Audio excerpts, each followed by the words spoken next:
I can give you a generous 6 minutes, Ms Lennon, when you sum up for Labour. Thank you, Presiding Officer. I welcome the chance to close the debate today on behalf of Scottish Labour and to speak in favour of the amendment to the motion by my colleague Rhoda Grant.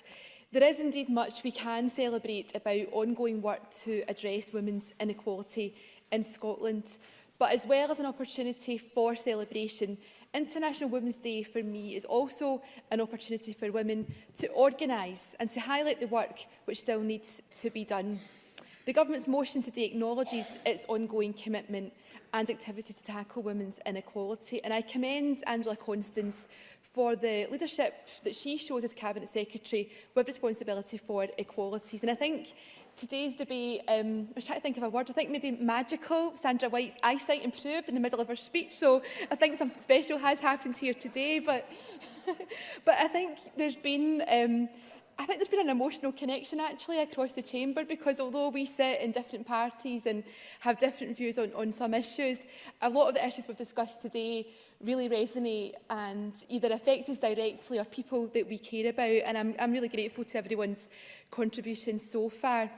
We have reflected in the debate on the achievements which we've made here in Scotland over the past few years, the passing of historic legislation in the form of the Domestic Abuse Bill, the Gender Representation on Public Boards Bill and the criminalisation of revenge porn. These are significant legislative leaps forward which strengthen women's rights in Scotland, and I commend the activists and parliamentarians alike who have been responsible for achieving these significant wins for women's equality.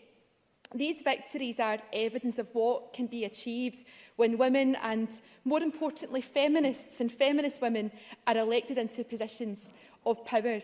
It's evidence of why I, like many others across this chamber, remain restless and impatient for further and faster progress on women's political representation, because we know that key to achieving change in so many of these issues lies in ensuring that decision-making bodies are reflective of the society they seek to represent. And I'm grateful to Alison Johnson and others who are part of the Women 50 collective, and that really has made a difference.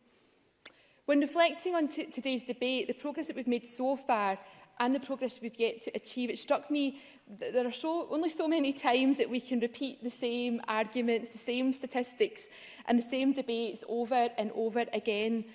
The statistics around women's representation have been rehashed so many times in this chamber and by myself alone on more than one occasion, and I've not been here this long, that women, especially women of colour, are underrepresented in our national parliament. In fact, there's never been a woman of colour in this parliament.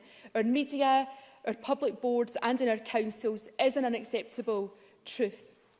So why does it matter? It matters because we are still living in a society where violence against women is all too common, where 1 in 3 women who work even in this place, Presiding Officer, in this building, can say that they have experienced sexist behaviour, sexual harassment, and we've read that in the recent survey that was published just last week. And most of us aren't surprised at all by these findings. It matters because we still live in a society where only a fraction of reported rapes are even prosecuted, and even a smaller fraction of those result in a conviction. And Claudia Beamish, who I think had to leave the chamber, but she is right, when the media reports on these crimes, it's not about sex, it's violence against women, and it's about the abuse of power. And there's been some great speeches. I can't mention them all. I think I've already tweeted that Gail Ross was outstanding. But Gillian Martin, you made me cry, because these issues are very, very real. And I don't want any woman to come into this workplace and feel unsafe. I don't want that for any woman in any part of Scotland or indeed beyond. So the spirit of Labour's amendment today is to highlight the theme of this year's International Women's Day, press for progress. And to me, it feels like this year we're starting to see, on the back of the momentum from the Me Too and the Time's Up movement, that maybe people are going to wake up and we are going to see some real change. Just last night, a well-known woman in politics, Mary Black, was telling it as it is in Goods on Mary Black, reading out violent, offensive, frightening abuse that is sent to her in a public forum, so why shouldn't she say it in a public place, particularly in our Parliament? Why should women in politics keep quiet about this? On Twitter, I discovered that I was described as the human equivalent of an anthrax-soaked razor wire tampon. How dare we as women fight to combat period poverty?